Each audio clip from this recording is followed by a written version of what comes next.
Je vous informe que la proposition de loi visant à lutter contre les formes renouvelées de l'antisémitisme, qui était inscrite en dernier point de l'ordre du jour de ce jeudi 16 avril 2026, a été retirée par son auteur en application de l'article 84 alinéa 2 du règlement.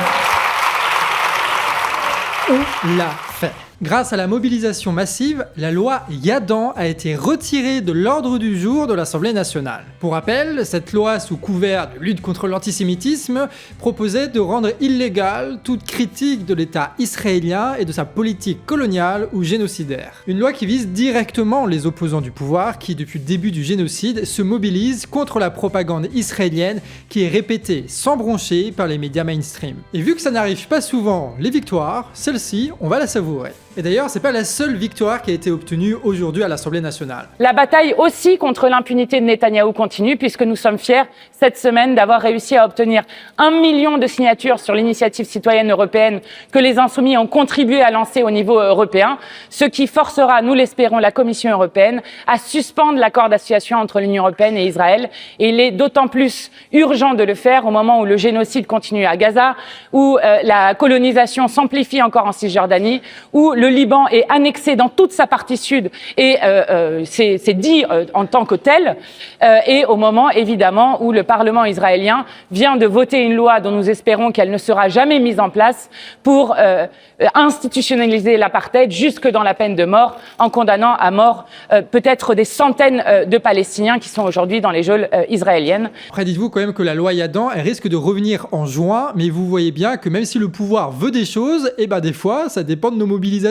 Si on résiste, il est obligé de reculer, et c'est ce qui s'est passé. Donc à tous les pessimistes, on vous le répète, nous sommes forts. Cependant, c'est pas les seules nouvelles de la journée. En effet, à 14h, Mediapart a lâché une bombe. Rima Hassan, la députée insoumise, a été traquée par les services de l'État. Rima Hassan a été mise sous écoute par les services de l'État. Ses communications ont été observées et ses déplacements ont tous été consignés. Et ça ne s'arrête pas à la surveillance du téléphone. Europol, Air France, la SNCF, ils sont allés chercher toutes les informations pour définir son emploi du temps de ces 3 derniers mois et traquer la députée française. Et dites-vous que ce pistage n'avait aucun lien avec les accusations bidons en cours sur l'apologie du terrorisme, qui est, dans le cas de Rima Hassan, on le répète, déjà une mesure d'intimidation politique. Ni la justice, ni le ministère de l'Intérieur n'a encore répondu aux multiples interrogations des députés insoumis à l'Assemblée nationale. Monsieur le ministre, Monsieur Léaumont vous a posé une question d'une très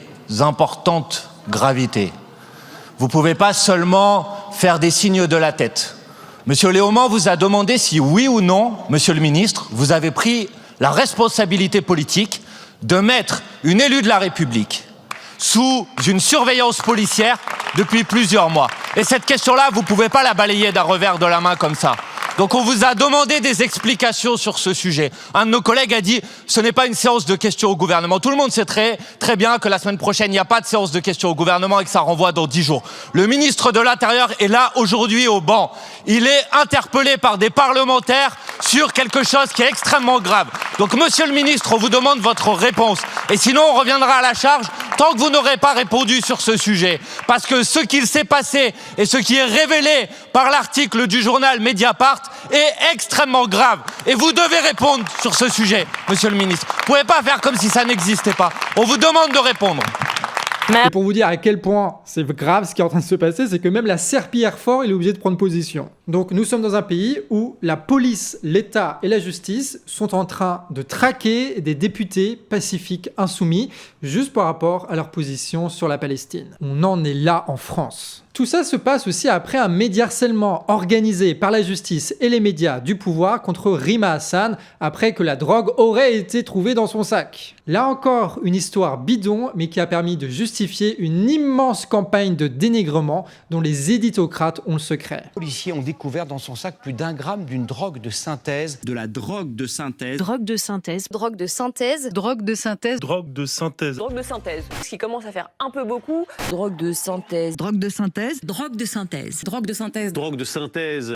C'est vrai que ça commence à faire un peu beaucoup quand même. Ça fait... Une histoire sur laquelle on va revenir ce soir sur la chaîne du Canard Réfractaire. Et au fond, tout ça, c'est le symbole de ce qui va se passer à l'avenir. La contestation va prendre de l'ampleur dans le pays, et en face, la répression et la traque de l'État, de sa justice, de sa police et de ses médias vont se renforcer jour après jour sur les opposants. Nous sommes face à un renforcement de la lutte des classes en France. Et pour mener cette bagarre, nous avons besoin de médias de combat. Et c'est ce qu'on vous propose depuis des années avec Actu Réfractaire, avec Canard Réfractaire. Ce sont des médias d'informations différentes, d'analyse journalistique, mais aussi de lutte sur le terrain, pour jamais juste se contenter de commenter le monde, mais de saisir les opportunités des crises pour transformer ce monde. Face à la guerre et face à la propagande, construisez avec nous un média de combat. Et pour ça, pas le choix, il nous faut atteindre les 150 000 € de notre campagne de financement annuelle pour faire tourner notre équipe de 10 personnes pendant encore une année